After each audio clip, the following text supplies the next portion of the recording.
So, here we are, almost at the end of our Manager for Moodle Site course.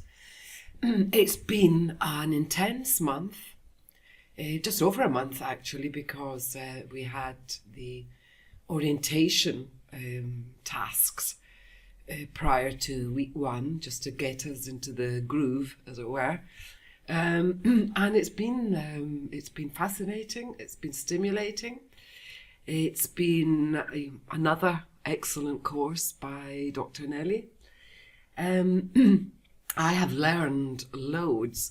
I've not only learned a lot of new things, it served, for me at least, as a bit of a refresher, because I haven't had the opportunity to work on a Moodle site since I did the last course by Dr Nellie. So I hadn't been able to put to practice all those things that I'd learned previously in the couple of courses I'd done in the past with Dr Nellie. And so I was kind of at risk of forgetting them, certainly getting rusty. So this course for me had a double purpose.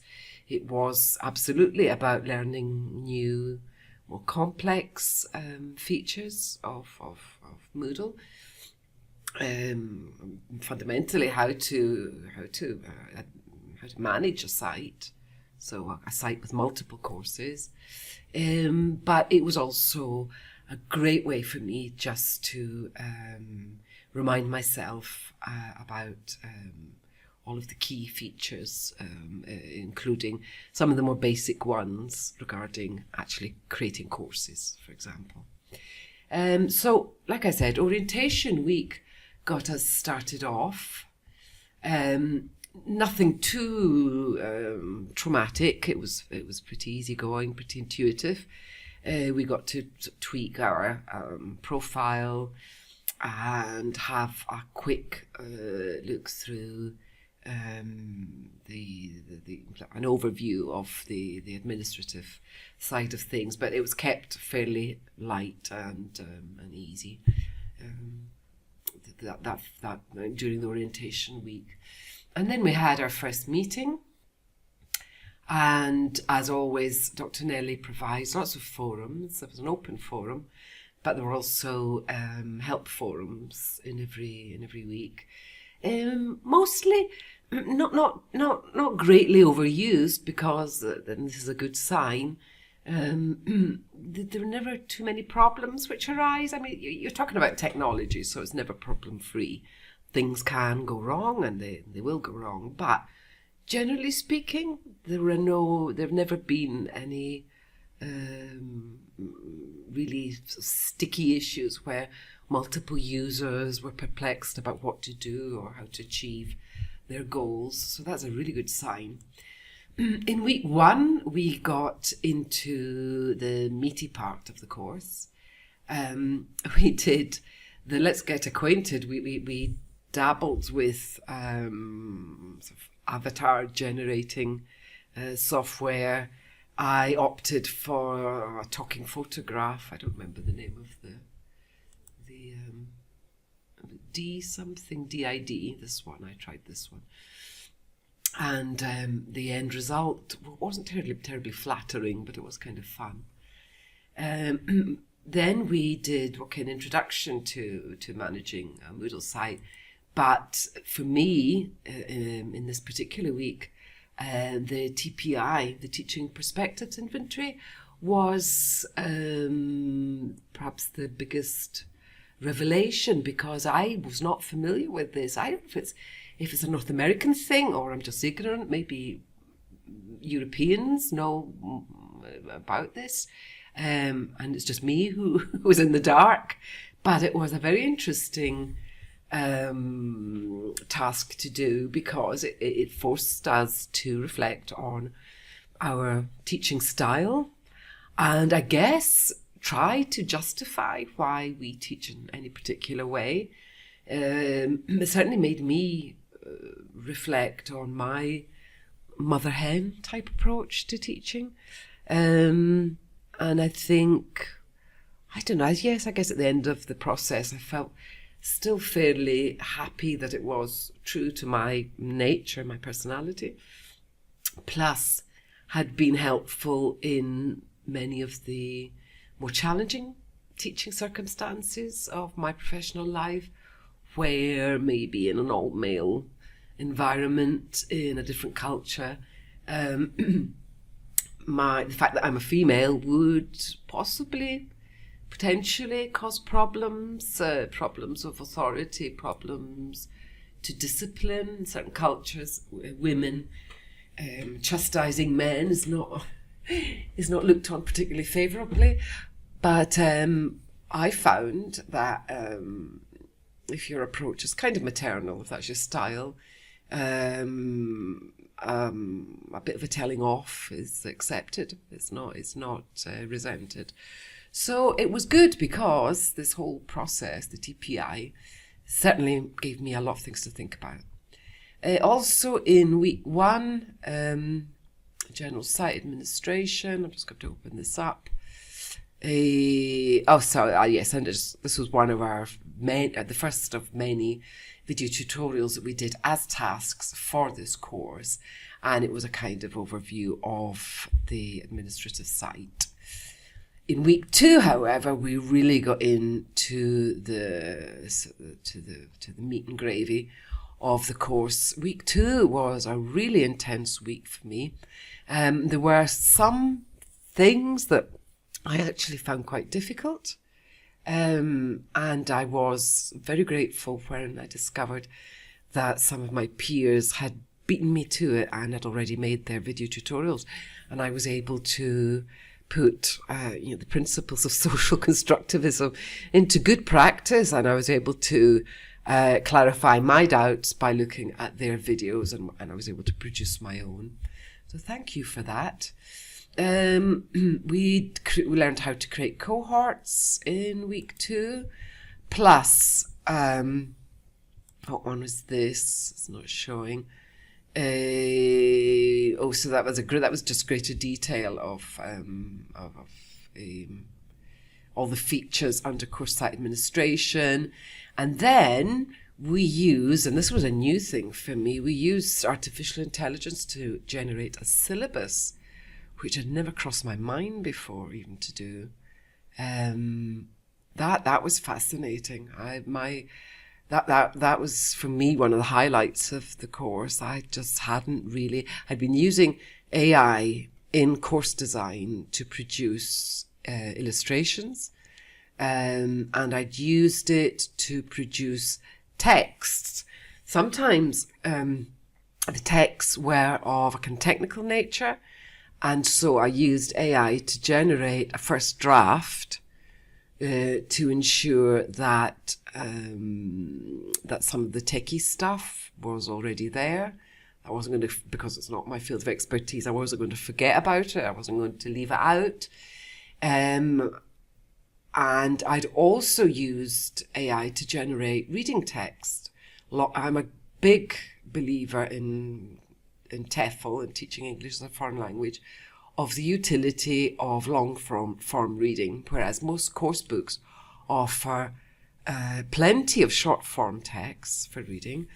I think skipping long form reading is not beneficial. I think students lose out on what you can gain from long form reading, and I think it's a kind of very subtle, indirect grammar practice. You see grammar structures over and over and over again, and they slowly sink into your mind, and you start to realize instinctively what's going on, what the mechanisms are. However, to generate long form text, you know, in the old-fashioned way, you would need a long time. You would need to spend days authoring short stories or something like that. Whereas I had tried to use AI to produce short stories according to certain criteria.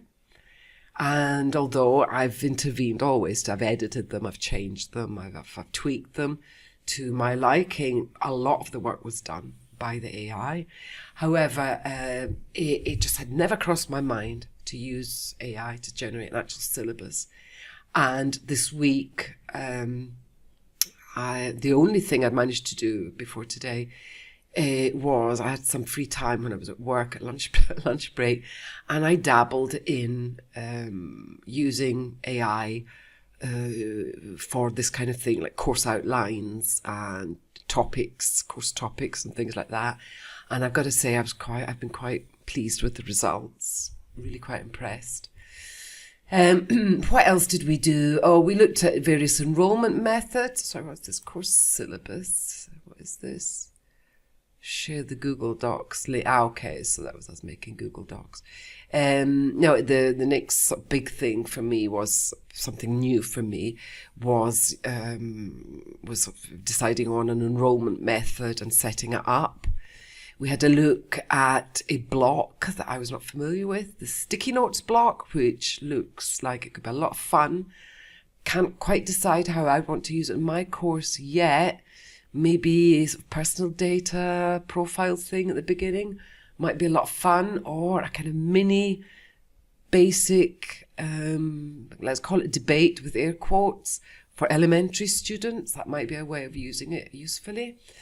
We went back to a couple of topics that I was vaguely familiar with, having done the course in the past, adding resources and activities to your courses. I was really glad to do that because once, as I said, first of all, it let me refresh my memory on how to do it. And second of all, it allowed me to pad out the little trial course that I've been creating with some bits and bobs. And maybe we'll just have a quick look at that now. Let's go across to my course. Here it is. I'm calling it Senior English Level 1. I've said this before, but just in case you hadn't seen other videos, it is an elementary English as a foreign language course for mature adults. So not for school children, not for teenagers, not for young professionals who are probably aiming at doing one of the international certificates, like a first certificate or an IELTS or something like that. It's not exam driven, and the idea behind it was that it would make full use of EdTech to allow older students, because let's face it, past early youth, our memories start to deteriorate a little bit. We do not remember things just quite as well, or most of us don't. I certainly don't. So since language learning is in great part memorization, my idea was to use EdTech in a gradual way, so introduce each new piece of software, each new app, each new program very gradually, allow students to get familiar with them and feel confident with them, but select the software, the apps, the EdTech, because they would support and consolidate memorization and understanding to a secondary fashion. It's more about memorization, ways of repeating content in different and interesting and engaging ways so that the student has time to really absorb and make the new content part of their permanent memory. So that's the sort of general principle behind it.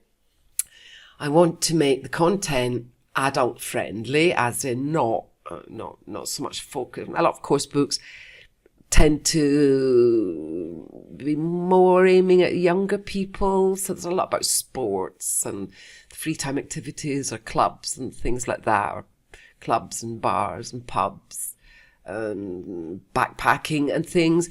Not really so relatable once you've sort of hit a certain age. It's not quite how you live your life, not the kind of things you need to talk about.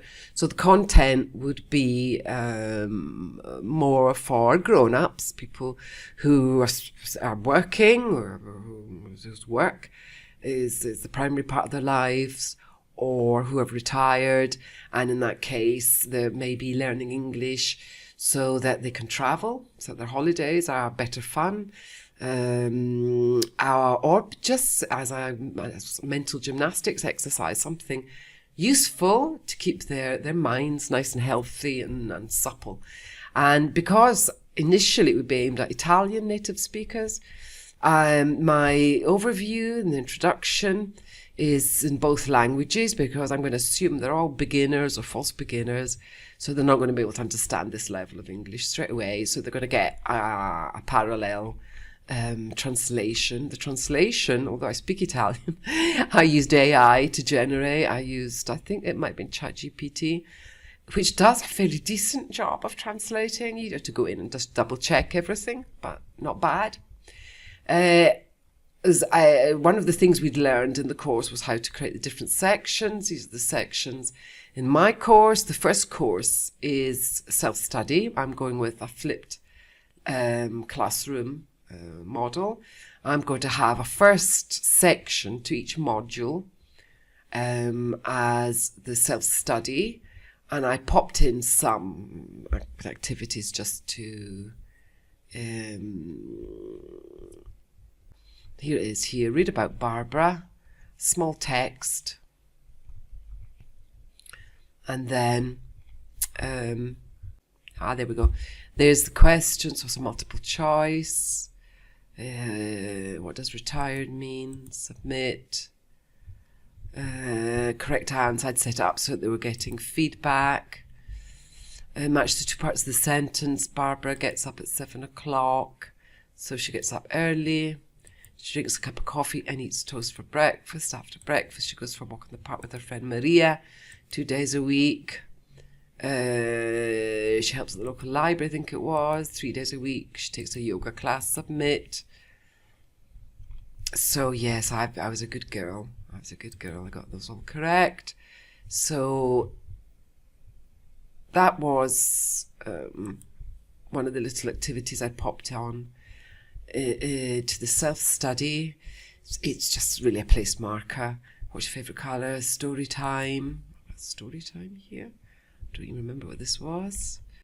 That was this little story, which was something I'd created with, in actual fact, slightly too difficult for a beginner.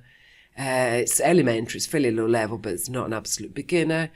But I generated it for another student of mine. And in a peaceful land, between green hills and a forest. I'd done it quite slowly. I got the voice going slowly. It was just a trial of Moodle read aloud. I just wanted to try it. I thought it was quite good. The idea, I love the idea of, I just want to see the quiz. Let me just see the quiz. Okay, so I've got some comprehension questions for it as well. Then in section 2, this is a completely different part of the course. This would be the actual live session with the teacher.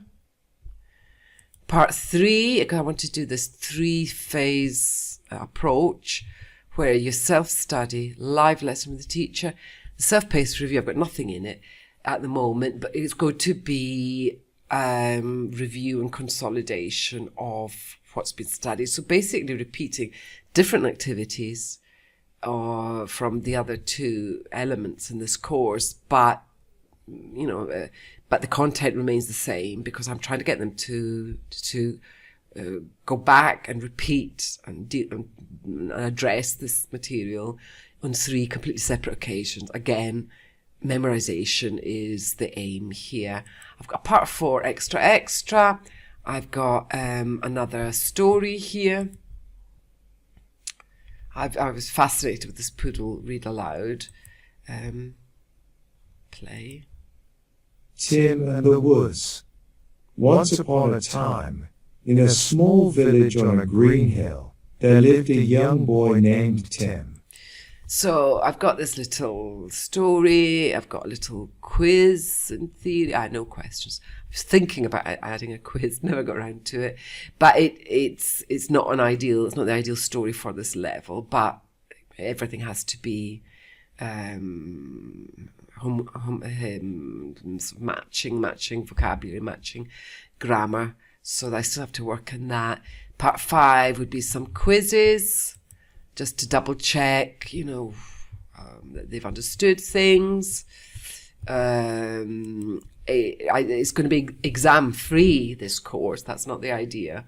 or I don't want it to be teaching to the test or anything like that. But I am going to include this quiz section, but it's more for self-evaluation. It's to allow students and me behind the scenes to be sure that they're getting to grips with everything. And I think I would like to set it up in such a way that it highlights where the weaknesses are. Finally, part 6, summary and resources. So you could have vocabulary, grammar sheets and things there. So that's basically what all of this, working on this, has generated for me. Still to be tweaked, my course, obviously. In week 3, we went and had a look at, and this interests me a little less from my own course because, like I say, it's not going to be exam centered, but we did learn how to set up a grading system and how to generate grade reports, how to generate and set up the awarding of digital badges, and how to set up, or how to create, set up and award certificates of completion and participation. So both for the learners and for the teachers who take part in the course. And that was, but this was possibly the last thing in week 3. Oh yes, the final overview report for when your course is actually completed, and you need the data, you need the stats. And that brings us up to week 4, and this video that I'm currently working on is part of that. This is it's our reflection week, figuring out exactly what we personally have achieved, on how useful this course has been. And the answer is very, as always, and sharing with our peer group these reflections. So that's all from me, apart from saying yet again, thank you, Dr. Nellie, and thank you to everyone else, your fellow classmates. Make the course even more useful, even more enjoyable. So goodbye and good luck to you.